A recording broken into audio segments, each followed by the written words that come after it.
Welcome back to This Explainer, brought to you by Forge College. Today we're diving into designing responsive dApp interfaces. I am absolutely thrilled you're here, mainly because in our last ecosystem capstone lesson, you actually survived the trenches of debugging those nasty backend integration failures. Seriously, give yourself a massive round of applause for that. But now it is time to shift gears. We need to build a functional front end that literally prevents your users from accidentally breaking all those perfectly integrated backend systems you just spent so much time fixing. Because, let's be totally honest here, your backend might be working flawlessly. The Solana smart contracts are humming along, the nodes are syncing, the logic is absolutely bulletproof. But, does your user know that? Imagine the pure, unadulterated panic a user feels when they click swap. Thousands of dollars are on the line, and the screen just sits there. Did it go through? Did they just lose their life savings? Did it disappear into the digital void? And all this panic happens just because you forgot to add a simple loading spinner. We want to avoid that existential dread at all costs. So here is our engineering blueprint for today. Number 1, the transaction relay race. Number 2, local versus authoritative state. Number 3, blueprinting responsive breakpoints. Number 4, the token swap example. And finally, number 5, preparing the handoff artifacts. All right, kicking things off with Section 1, the transaction relay race. This brings us to a mental model you absolutely need to wrap your head around for Web3 frontends. You see, a blockchain transaction isn't just a single magic click of a button. It is a relay race across time, passing a data baton through different interface stations. You've got Phase 1, composition, where the user is building the transaction. Phase 2 is submission. Phase 3 is propagation across the network. And Phase 4 is confirmation. Now, at every single one of these stations, your UI has two massive jobs.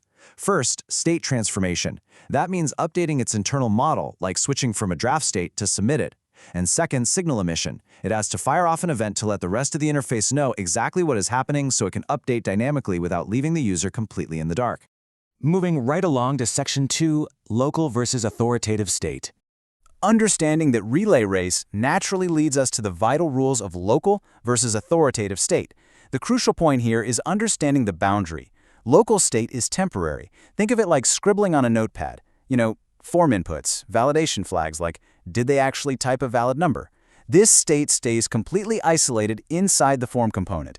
But authoritative state, that is written in stone. That's the confirmed transaction hash or the final network status provided by the blockchain itself.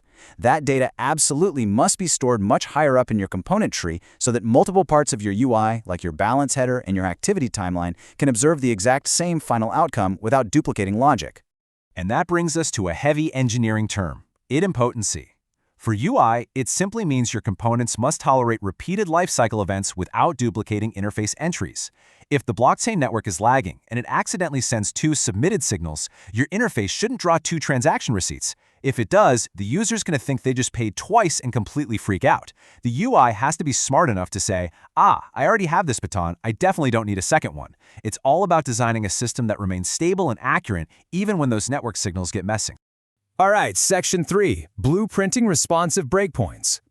This is where we lay out the practical visual tracks for our relay race so it works perfectly across literally any screen size. On mobile, which is under 600 pixels, you're using a single column, stacking your components, and relying on sticky footers so the submit button doesn't completely vanish under the digital keyboard. On tablet, between 600 and 1024 pixels, you can introduce two columns and collapsible side panels to really make use of that extra space. And on desktop, above 1024 pixels, you finally have the real estate for multi-column dashboards with persistent sidebars and visible real-time activity timelines.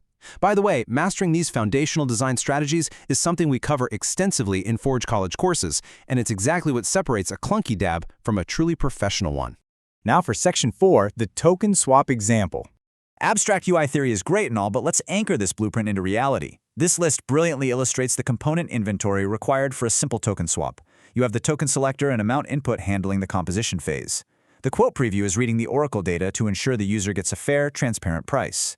The confirmed CTA and submission modal are managing the submission phase. And finally, the activity timeline and receipt detail are standing by to handle network propagation and authoritative confirmation. See how that works? Every single piece has a specific, isolated job in the relay race, ensuring the data baton is never, ever dropped. To make this swap feel lightning fast, we use a real game changer called Optimistic UI. This means instantly rendering a pending state in the interface immediately upon submission, using a temporary identifier before the actual network confirmation even arrives. So why do we do this? Because user psychology absolutely demands it. It keeps the user calm. It provides immediate visual feedback that says, hey, I'm working on it, while they wait for the blockchain's slower, authoritative finality. Without this, a user might impatiently click the swap button 3 or 4 times thinking it's broken, which, as you can imagine, leads to total disaster. But please, always remember, accessibility is never optional. You must use ARIA roles, ensure proper keyboard focus, and this is crucial. You have to combine color with text and icons for all error states. Color alone is simply not enough to signal if the transaction baton was dropped. Think about it. If a transaction fails, a red border doesn't help someone who is colorblind one bit. You need a clear icon and explicit text saying, "Transaction failed, try again," to prevent user errors and confusion. Building inclusive interfaces is a core responsibility for every single developer. And finally, Section 5, preparing the handoff artifacts.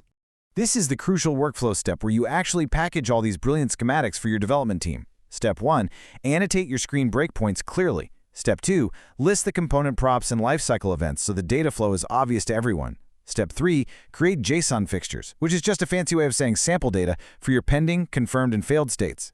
Delivering these exact, meticulously crafted artifacts completely eliminates developer guesswork. They don't have to guess what an error state looks like because you've given them the exact code blueprint in a simple, easy-to-read format. This drastically reduces UI regressions and will save your team hours of painful debugging during implementation. So I'll leave you with this provocative thought. Are your handoff artifacts precise enough to actually survive implementation? Taking the time to build clear, responsive blueprints makes all the difference between a frustrating, broken app and a beautiful, seamless user experience. Thank you so much for joining me on this explainer made by Forge College. If you want to master these skills and build the future of the web, I highly encourage you to head over to forge.college to learn more about this subject and dive even deeper into Web3 development. See you next time.